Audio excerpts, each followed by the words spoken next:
Everyone, आज का topic है हमारा रेस्पिरेटरी ट्रैक। और रेस्पिरेटरी सिस्टम जो है उसका मेन ऑर्गन लंग है और वो हम डिस्कस कर चुके हैं। जब हम ट्रैक की बात करते हैं तो ट्रैक मीन्स कि पूरा जो रेस्पिरेटरी सिस्टम है वो कहाँ से स्टार्ट हो रहा है, राइट फ्रॉम द बिगनिंग। तो जो रेस्पिरेटरी ट्रैक्ट है वो शुरू होता है नेजल रीजन से। जब हम इंस्पायर करते हैं, एयर ब्रीद इन करते हैं, तो नेजल कैविटी के थ्रू एयर अंदर जाती है बॉडी के, और वहीं से बिगनिंग है। तो सबसे पहला जो पार्ट है वो नेजल रीजन है, जिसके दो पार्ट्स हैं, नेजल कैविटी और पेरानेजल साइनसेस। पेरानेजल साइनसेस का मतलब है जो नेजल कैविटी है आपकी, उसके सराउंडिंग एरियाज में जो साइनसेस प्रेजेंट है। Sinuses are the air spaces, air filled spaces हैं ये, जो फेशियल बोन्स में होते हैं। Facial bones are pneumatic bones, तो उसमें एयर साइनसेस प्रेजेंट है, तो उनको हम पैरानेजल साइनसेस कहते हैं, जो नोज के आसपास के रीजन में साइनसेस प्रेजेंट है। तो नेजल रीजन से मतलब इन दोनों चीजों का होता है, नेजल कैविटी और पैरानेजल साइनसेस। क्योंकि जो पैरानेजल साइनसेस हैं वो हम नेजल कैविटी के कम्युनिकेशन में पढ़ते हैं। बहुत सारे क्लिनिकल कंडीशंस उससे रिलेटेड भी रहते हैं। नेजल कैविटी और पैरानेजल साइनसेस के बीच में रिलेशन है। इसके बाद बात आती है नेजल कैविटी प्रॉपर की। जो मेन पार्ट है, फर्स्ट पार्ट है रेस्पिरेटरी ट्रैक्ट का, जो नेजल कैविटी है उसे एक मीडियन सेप्टम, जैसे कि आप लोग सब देख सकते हैं अपनी नोज में भी, हमारी जो पूरी नेजल कैविटी है उसके बीच में एक सेप्टम प्रेजेंट होता है, जिसको हम मीडियन नेजल सेप्टम कहते हैं। और ये आपकी कैविटी को, नेजल कैविटी को दो हाफ्स में डिवाइड कर रहा है, right half and left half. तो इस तरह से दो हाफ्स में ये नेजल सेप्टम जो है ये दो हाफ्स में डिवाइड कर रहा है। जो ये नेजल कैविटी है, ये जो कैविटी है इसकी ओपनिंग एंटीरियर साइड में भी होती है और पोस्टीरियर साइड में भी होती है। तो जो एंटीरियर साइड में ओपनिंग्स आपको दिख रही हैं, ये जो ओपनिंग्स हैं जो फेस के एंटीरियर पार्ट में ओपन हो रही हैं, ये जो ओपनिंग है इनको हम नेरिस कहते हैं। सिंगुलर नेरिस होता है और प्लूरल जब हम कहते हैं तो नेयर्स भी हम बोलते हैं, एक्सटर्नल नेयर्स। जब हम दोनों ओपनिंग्स को एक साथ कहते हैं तो उसको एक्सटर्नल नेयर्स कहा जाता है। तो ये इसकी एंटीरियर ओपनिंग्स है। अगर हम पोस्टीरियर ओपनिंग की बात करें तो पोस्टीरियर ओपनिंग जो है वो ओपन हो रही है नेजोफैरिंक्स में। तो इस तरह से नेजल कैविटी एंटीरियरली और पोस्टीरियरली ओपन होती है दो अलग अलग पार्ट्स में। तो ये मैंने आपको बताया। उसके बाद देखिए जो नेजल कैविटी है इसमें पूरी नेजल कैविटी में लाइनिंग है म्यूकस मेम्ब्रेन की, एक्सेप्ट जो ये आपका एक्सटर्नल लेयर्स वाला पार्ट है, जो ये पार्ट जो होता है ये स्किन से लाइंड है, और इस स्किन में हेयर होते हैं, जो कि जब हम एयर को इंस्पायर करते हैं उसमें कोई डस्ट पार्टिकल होता है तो उसमें ट्रैप हो जाता है, तो वो भी एक प्रोटेक्टिव मैकेनिज्म का पार्ट है। तो उसके बाद उसके अलावा जितनी भी नेजल कैविटी का पार्ट है वो लाइंड होता है म्यूकस मेम्ब्रेन से। और ये जो म्यूकस मेम्ब्रेन है कैविटी की, इसको भी हम दो पार्ट्स में पढ़ते हैं, रेस्पिरेटरी म्यूकोजा और ऑल्फैक्टरी म्यूकोजा। जो पार्ट हमारी जो मीडियन सेप्टम है उसका अपर पार्ट है, और उससे एडजॉइनिंग जो लेटरल वॉल का पार्ट है कैविटी की, तो वो वाला जो पार्ट है उसको जो लाइन कर रही है म्यूकस मेम्ब्रेन, उसको हम ऑल्फैक्टरी म्यूकोजा कहते हैं। जबकि रेस्ट ऑफ द पार्ट जो है उसको हम रेस्पिरेटरी म्यूकोजा कहते हैं। और ऐसा इसलिए है क्योंकि जो ऑल्फैक्टरी म्यूकोजा वाला पार्ट है उसमें ऑल्फैक्टरी रिसेप्टर्स प्रेजेंट होते हैं फॉर सेंस ऑफ स्मेल। जितने भी ऑल्फैक्टरी नर्व्स हैं दे arise from that particular mucosa only, तो इसीलिए हम उसको ऑल्फैक्टरी म्यूकोजा कहते हैं। फिर जो रेस्ट ऑफ द पार्ट है जिसको हम रेस्पिरेटरी म्यूकोजा कहते हैं, उसके भी कुछ अपने फीचर्स हैं। वो मॉइस्ट होती है और साथ में एक बहुत बड़ा रोल प्ले करती है वो इंस्पायर्ड एयर को वार्मथ करने का। तो इस तरह से, और जो मॉइस्ट होने का भी जो उसका पार्ट है वो भी एक रोल प्ले कर रहा है। जो डस्ट पार्टिकल, जो फॉरेन पार्टिकल्स हेयर से भी बचते हुए अंदर आ जाते हैं, वो ट्रैप हो जाते हैं उसके मॉइस्ट होने के कारण। तो इस तरह से वो रेस्पिरेटरी म्यूकोजा है। तो दो ये म्यूकोजा हम रेस्पिरेटरी म्यूकोजा और ऑल्फैक्टरी म्यूकोजा नेजल कैविटी में पढ़ते हैं। फिर जो नेजल कैविटी है, आप देखिए जो मीजन सेप्टम है, मीडियन सेप्टम, इसके दोनों साइड में आप देखेंगे जो लेटरल वॉल्स हैं वो इस तरह से स्लोप लिए हुए होती हैं। जो लेटरल वॉल्स हैं वो स्लोप लिए हुए होती हैं, और जो फ्लोर है इसका वो पैलेट बनाता है, और पैलेट ही सेपरेट कर रहा है ओरल कैविटी को आपकी नेजल कैविटी से। इसके अलावा जो रूफ होती है, जहां पर मीडियन सेप्टम और लेटरल वॉल्स मीट करती है, जंक्शन है जहां पर, वहां पर रूफ वाला पार्ट होता है which is very narrow part, तो इसको हम रूफ कहते हैं। तो इस तरह से हम पढ़ते हैं। फिर नेजल कैविटी के पार्ट्स भी डिवाइड किए जाते हैं। तीन हिस्सों में नेजल कैविटी को डिवाइड किया जाता है, vestibule, sensitive olfactory part and respiratory part. तो जो एंटीरो इंफीरियर पार्ट होता है, ये आगे का हिस्सा जहां पर एक्सटर्नल लेयर्स हैं, इस पार्ट को हम वेस्टिब्यूल कहते हैं। जो हमारा पोस्टेरो सुपीरियर पार्ट है उसको हम ऑल्फैक्टरी सेंसिटिव ऑल्फैक्टरी पार्ट कहते हैं, और जो रेस्ट ऑफ द पार्ट है इट इज रेस्पिरेटरी पार्ट। तो इस तरह से हम जो ये नेजल कैविटी है इसको भी हम डिवाइड करते हैं। फिर जो ये नेजल कैविटी अभी मैंने आपको बताया कि ये पोस्टीरियरली ओपन हो रही है नेजोफैरिंक्स में, तो जो नेक्स्ट पार्ट है रेस्पिरेटरी ट्रैक्ट का इट इज फैरिंक्स। तो ये जो फैरिंक्स होता है इसके भी 3 पार्ट्स हैं। मैं इसके पार्ट्स भी आपको बता देती हूँ। फैरिंक्स जो है इसके 3 पार्ट्स, जो नेजल कैविटी से कनेक्टेड है उसको हम नेजोफैरिंक्स कहते हैं। जो इसोफेगस के साथ कनेक्टेड है उसको हम ओरोफैरिंक्स कहते हैं। जो डाइजेस्टिव ट्रैक्ट का जो पार्ट फैरिंक्स का कंट्रीब्यूट करता है उधर, उसको हम ओरोफैरिंक्स कहते हैं। जबकि जो पार्ट लैरिंक्स के साथ कनेक्टेड है उसको हम लैरिंगोफैरिंक्स कहते हैं। फैरिंक्स जो है बेसिकली नेक में आपके मीडियन एक पैसेज है, कह सकते हो आप, मीडियन पैसेज है, और ये इस बेस ऑफ स्कल से स्टार्ट होके और lower border of cricoid cartilage तक एक्सटेंड करता है, जो 6th सर्वाइकल वर्टिब्रा के लेवल पे है। इस तरह से वो एक्सटेंड करता है। उसके बाद फिर नेक्स्ट पार्ट्स हम पढ़ते हैं रेस्पिरेटरी ट्रैक के, लैरिंक्स है, फिर ट्रैकिया है। तो इस तरह से ये फैरिंक्स है। फिर बात आती है जो इसके बाद एक नेक्स्ट इंपॉर्टेंट पार्ट है रेस्पिरेटरी ट्रैक्ट का, वो है लैरिंक्स। तो जो लैरिंक्स है, लैरिंक्स को वॉइस बॉक्स भी कहते हैं। और ये जो है इसमें बहुत सारी कार्टिलेजेस प्रेजेंट होती हैं, कार्टिलेजेस से बना हुआ है ये। और ये जो वॉइस बॉक्स है इसके अपने कुछ फंक्शंस हैं। देखिए ब्रीदिंग में तो ये हेल्प कर ही रहा है, ब्रीदिंग का पैसेज तो है ये। इसके अलावा ये कह सकते हैं वोकलाइजेशन का काम कर रहा है, जिसको हम वॉइस फॉर्मेशन कह रहे हैं, या इसीलिए हम इसको वॉइस बॉक्स भी कह रहे हैं। और इसके अलावा एक बहुत इंपॉर्टेंट काम है, इसका प्रोटेक्टिव काम भी है। इसका एक पार्ट ऐसा है जो लिड की तरह एक्ट करता है, और ट्रैकिया में कोई भी फूड पार्टिकल एस्पिरेट ना हो जाए उसके लिए ये प्रोटेक्टिव मैकेनिज्म का काम करता है। तो इस तरह से इसके अपने काम हैं लैरिंग्स के। फिर बात आती है लैरिंग्स कहाँ से कहाँ तक एक्सटेंडेड है। तो लैरिंग्स जो है C3 यानी कि 3rd सर्वाइकल वर्टिब्रा से C6 मींस 6 सर्वाइकल वर्टिब्रा के लेवल तक एक्सटेंड करता है। और ये जो है ये इसका जो इनलेट है, एक ट्रायंगुलर इनलेट है इसका, जिसको हम ग्लॉटिस भी बोलते हैं, एपिग्लॉटिस। तो वहां से ये स्टार्ट होता है और ये अप टू क्रिकॉइड कार्टिलेज ये एक्सटेंड करता है। और इसके बाद जो हायर्ड बोन होती है, कई बार हम कंफ्यूज करते हैं कि हायर्ड बोन भी लैरिंग्स का पार्ट है, जबकि ऐसा नहीं है। बस जो ये लैरिंग्स है ये सस्पेंडेड रहता है हायर्ड बोन पे। इस तरह से आप इसको समझिए। फिर बात आती है इसके कार्टिलेजेस की। और कार्टिलेजेस से पहले मैं एक चीज और आपको बता दूं, जो ये लैरिंग्स है इसमें ये भी लाइंड है, सीलिएटेड म्यूकस मेम्ब्रेन से लाइंड होता है ये। और इसके म्यूकस मेम्ब्रेन जो है इसमें फोल्ड्स प्रेजेंट होते हैं, कुछ म्यूकोजल फोल्ड्स प्रेजेंट हैं। तो मैं आपको थोड़ा बता दूं, लैरिंग्स में 2 चीजें आपको इंपॉर्टेंट याद रखनी है। एक तो इसके म्यूकोजल फोल्ड्स और दूसरा इसके कार्टिलेजेस। तो म्यूकोजल फोल्ड्स जो होते हैं ये 2 पेयर्स प्रेजेंट होते हैं, अपर और लोअर। जो अपर पेयर है इसको वेस्टिबुलर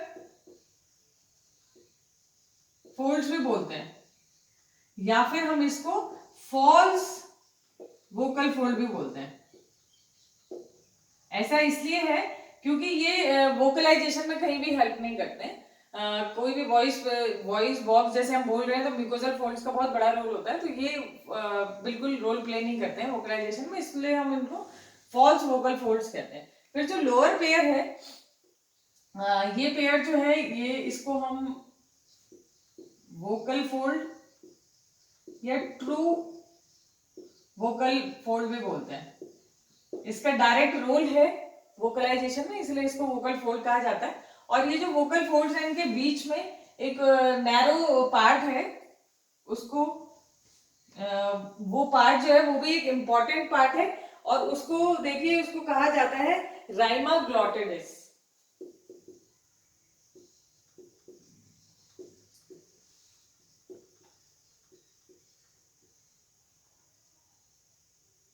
और जो पूरा वोकल फोल्ड है, मतलब ये जो म्यूकोजल फोल्ड्स हैं लोअर वाले, along with the rhima glottis इसको ग्लॉटिस कहा जाता है। तो ये चीज आपको याद रखनी है। फिर उसके बाद जो बात आती है वो है, देखिए इसके बाद मैं आपको कार्टिलेजेस बता देती हूँ। अगर कार्टिलेजेस की बात की जाए तो 6 कार्टिलेज होते हैं लैरिंग्स में, और जिसमें से 3 जो होते हैं उनको अनपेयर्ड या सिंगल कहते हैं, और 3 जो हैं वो पेयर्ड होते हैं। तो जैसे स्ट्रक्चर होता है लैरिंग्स का, तो इस तरह से, फिर यहां से ट्रैकिया शुरू हो जाता है। तो ये जो सबसे ऊपर ये स्पून शेप पार्ट है इसको एपिग्लॉटिस कहते हैं। देखिए ये सबसे ऊपर का ये अनपेयर्ड सिंगल कार्टिलेज का पहला कार्टिलेज है एपिग्लॉटिस। फिर दूसरा पार्ट जो है ये वाला, इसको हम थायराइड कार्टिलेज कहते हैं, और नीचे ये क्रिकॉइड कार्टिलेज है। तो इस तरह से ये 3 जो हैं ये सिंगल अनपेयर्ड कार्टिलेजेस है। जो पेयर्ड कार्टिलेजेस हैं इस तरह 2D में मैं आपको दिखा नहीं पाऊंगी, इंटरनली वो होते हैं। तो ये होते हैं एरिटेनॉइड,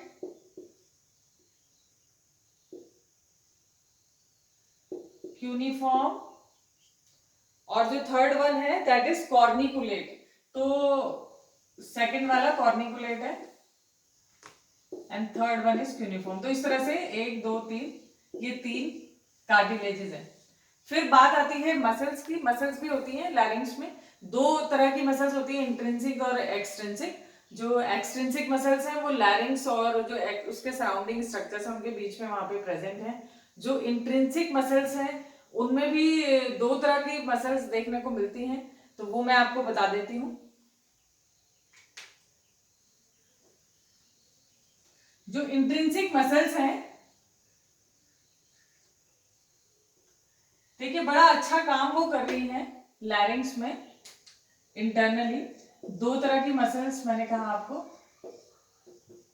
इंट्रिंसिक और एक्सट्रिंसिक। तो ये तो एक्सटर्नल पार्ट में है, लैरिंग्स और सराउंडिंग स्ट्रक्चर्स के बीच में। ये जो इंट्रिंसिक है इसमें भी देखिए 2 तरह की होती हैं, एक होती है रेस्पिरेटरी और दूसरी होती है फोनेटरी। देखिए कितना अच्छा काम कर रही हैं। जो रेस्पिरेटरी मसल्स होती हैं वो फोल्ड्स को फार अवे करने का काम करती हैं, और ये काम करने की वजह से दे प्रोवाइड पैसेज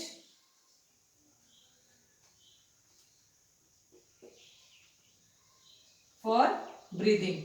तो ब्रीदिंग पैसेज एक बनता है ड्यू टू दीज मसल्स, तो इसीलिए इनको रेस्पिरेटरी कहा जाता है। जो फोनेटरी मसल्स है वो इसका बिल्कुल जस्ट ऑपोजिट काम करती हैं, ये फोल्ड्स को टुगेदर लाने का काम करती हैं, ब्रिंग फोल्ड्स टुगेदर। और उसकी वजह से क्या होता है, वॉइस प्रोडक्शन होता है, वॉइस प्रोड्यूस होती है। तो एक तरह से वोकलाइजेशन का काम ये करती हैं। तो इस तरह से ये लैरिंग्स का बेसिक पार्ट है। फिर देखिए लैरिंग्स के बाद ट्रैकिया शुरू हो जाता है, और trachea is a very important part of the respiratory tract. और देखिए मैं आपको बताती हूँ।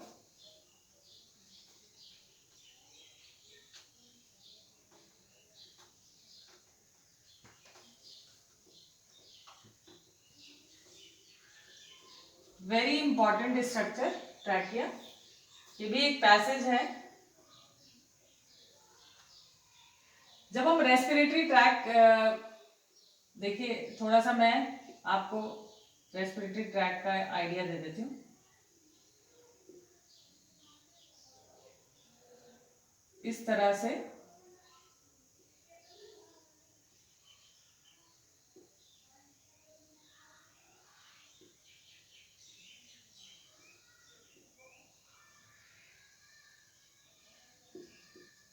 देखिए, इस तरह से थोड़ा सा समझने की कोशिश करिए। यहाँ बाइफर्केशन है, तो ये जो है देखिए, ये वाला पार्ट जो है दिस इज नेजल कैविटी, फिर ये वाला जो हिस्सा है दिस इज फेरिंग्स, और इसोफेगस है, दिस इज लैरिंग्स,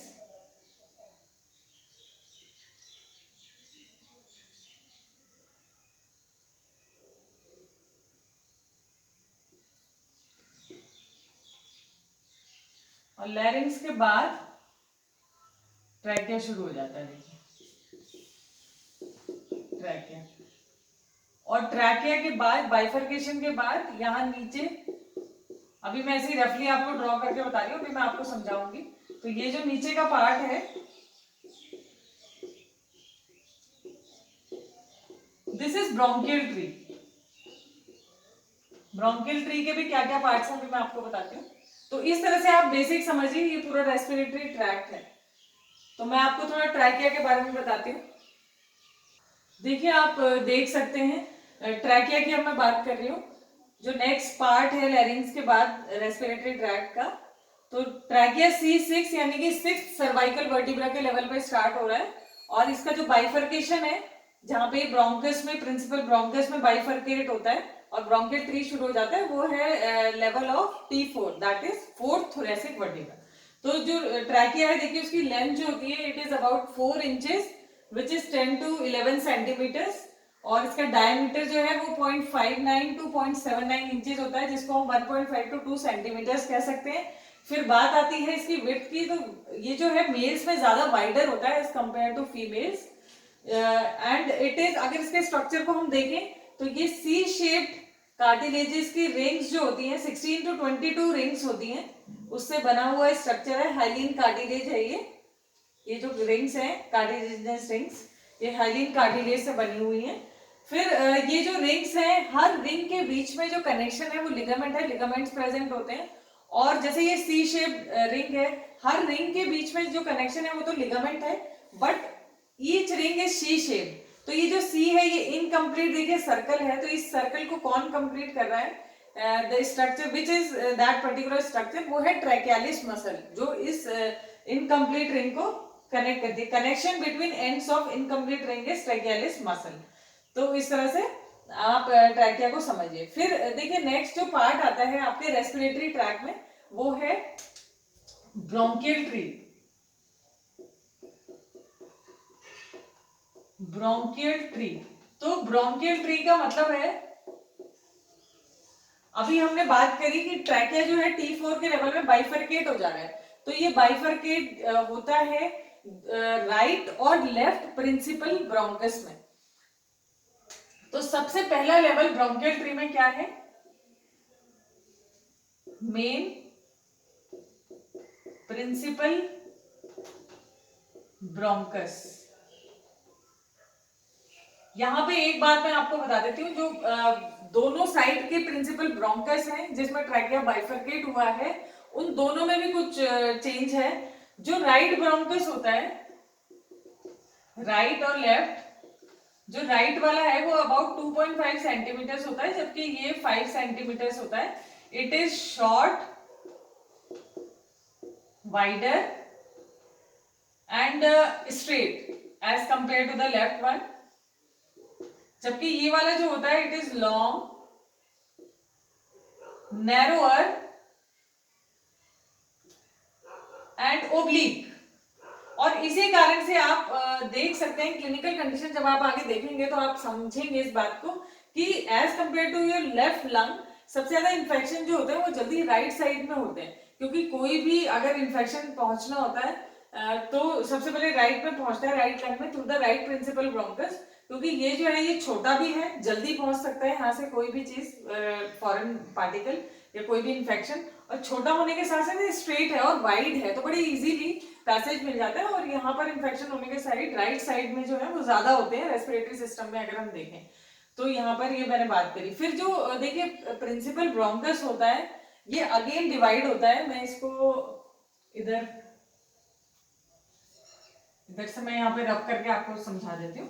जो अगेन जो प्रिंसिपल ब्रोंकस है, ये दोबारा से जैसे मान लीजिए ये ब्रोंकस है प्रिंसिपल, तो अगेन यहाँ पर डिवीजन होता है।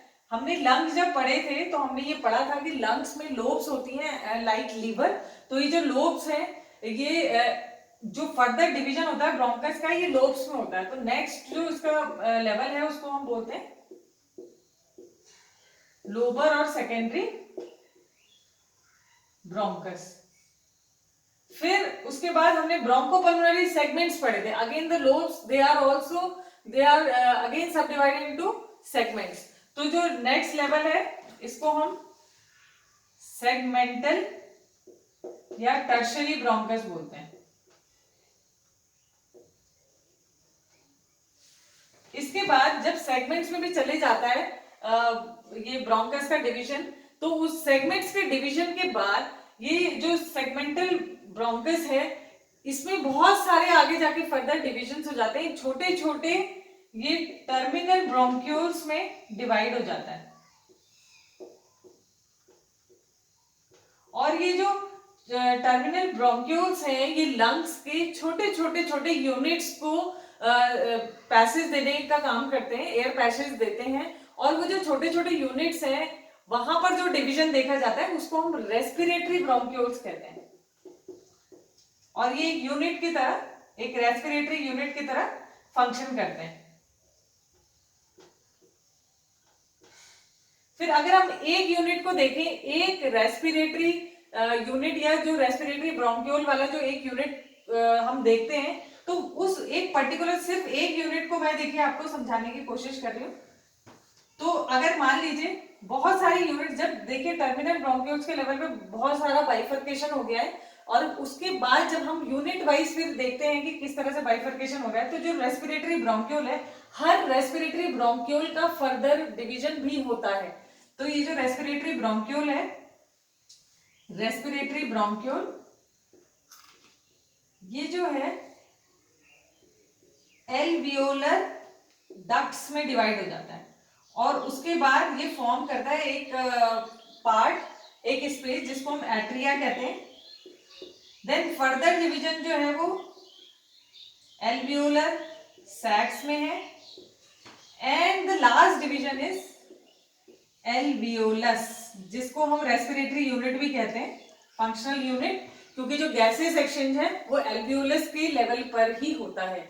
तो इस तरह से हमें समझना है कि ये जो है कैसे रेस्पिरेटरी ट्रैक्ट स्टार्ट हुआ और इसका एंड एल्वियोलस में हुआ, जो कि एक फंक्शनल यूनिट है, फंक्शनल रेस्पिरेटरी यूनिट है, वहीं पर गैसेस एक्सचेंज हो रहा है। तो थोड़ा सा मैं इसको ब्रांचिंग एट द एंड में थोड़ा इसकी ब्रांचिंग आपको जो रेस्पिरेटरी यूनिट मैंने लास्ट में कहा, जो ईच रेस्पिरेटरी ब्रोंक्यूल कैसे बाइफरकेट होकर डिविजन्स कर रहा है, वो भी मैं आपको एक बार एंड में बता देती हूँ। जैसे मान लीजिए ये रेस्पिरेटरी ब्रोंक्यूल है,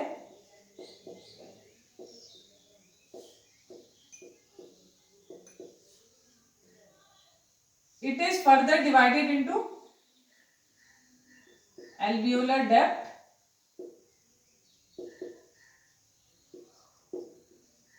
इधर भी ये alveolar duct है। फिर ये जो alveolar duct है अगेन इनमें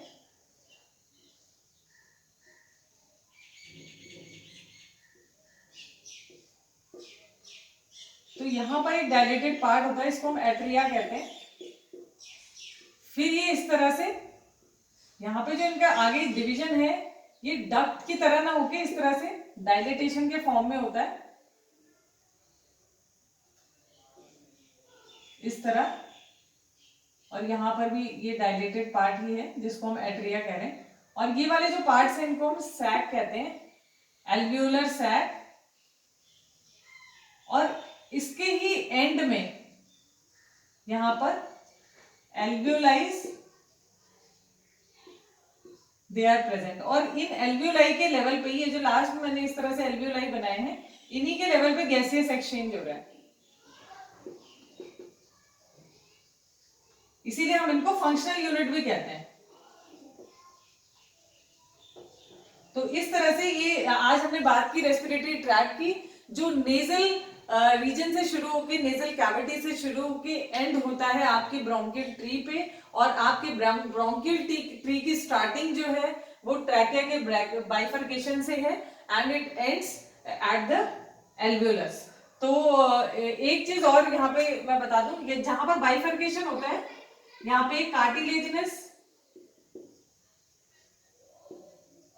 रिज होती है and it is known as carina, या इसको कैराना भी बोलते हैं, वैसे इसको कैरिना बोलते हैं। This is carina, it is cartilaginous ridge present at the bifurcation of the trachea. तो इस तरह से हमने रेस्पिरेटरी ट्रैक्ट आज कंप्लीट किया। आई होप आप सभी को आज क्लियर हुआ होगा कि रेस्पिरेटरी ट्रैक्ट के क्या क्या पार्ट्स हैं, कहाँ से ये शुरू हो रहा है और ये कहाँ पर एंड हो रहा है। Thank you so much.